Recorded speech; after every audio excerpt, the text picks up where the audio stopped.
Lumabas na ang tunay na laro ni Austin Reeves at talagang naging best third option na para nga dito sa Purple and Gold. Paano nga ba nagpasalamat etong si AR dito nga kila LeBron James at Luka Doncic dito nga sa binigay na pagtitiwala sa kanya. Minarin natin dyan ang mga sinabi ng ilang mga players dito nga para sa Lake Show at pag-usapan natin yan.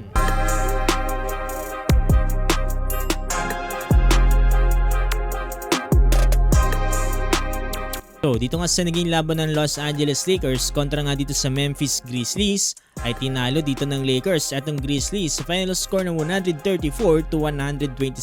Dito nga sa naging laban na to nanguna itong si Austin Reeves with 31 points, 7 rebounds at 8 assists na sinusundan dito ni Luka Doncic with 29 points, 8 rebounds at 9 assists. Tapos itong si LeBron James 25 points, 6 rebounds at 8 assists. Para sa Grizzlies, nanguna ito si Desmond Bane with 29 points, Jaren Jackson Jr. 24 points at Ja Morant 22 points. Ayon nga dito sa naging press conference ni Austin Reeves dito nga matapos ang game, nabi nga daw dito ni LeBron James sa kanila bago pa nga daw magsimula ang laban na this is a must-win game. Dahil tied nga daw ang Lakers at Grizzlies dito nga sa Western Conference standing. Kaya naman dinagdagan pa nga daw sila ng motivation dito nga ng kanilang head coach para nga daw masubukan maipanalo itong laban. Tapos tinanong din dito si Austin Reeves kung ano nga ba daw yung masasabi niya patungkol nga sa pagkakaroon ng tiwala sa kanya dito nga nila LeBron James at ito nga ni Luka Doncic. Lalong-lalo na nga daw dito nga sa crunch time nitong fourth quarter.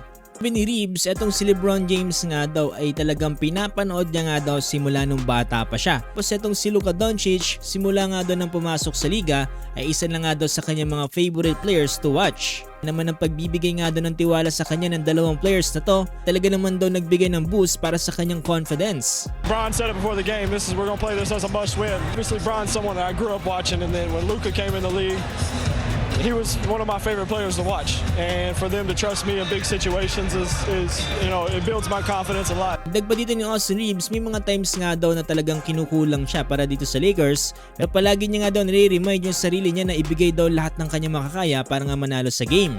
Sabi naman dito ni Rui Hachimura ay binigay nga daw nilang kanilang lahat na makakaya lalo na dito nga defensively. Isa nga daw sa mga dahilan kung paano nga daw sila nanalo dito nga sa game. Overall, I think we did a great job. Defensively, we got it well, and that's why we got this done. Dag pa nga dito ni Rui na itong before the game nga daw, nagkaroon na ng advice para sa kanya, kila Dorian Finney-Smith at Gabe Vincent, magganap nga daw ng mga magagandang open shots. It's a great team win nga daw para dito sa Los Angeles Lakers. Sa ngayon mga boss, steady lang ngayon ng Los Angeles Lakers dito nga sa Western Conference standing sa ika-4 na pwesto with 45 wins sa 29 losses. Medyo mahaba-haba pa mga boss na yung mga pagdaraan ng games ng ilang mga teams, nagiging malaking epekto pa rin yan dito nga sa kanilang standing kung sakasakali magkaroon ng low streak. Ngayon, great win for the Los Angeles Lakers at congrats din nga pala para kay LeBron James sa kanyang 42,000 career points in regular season.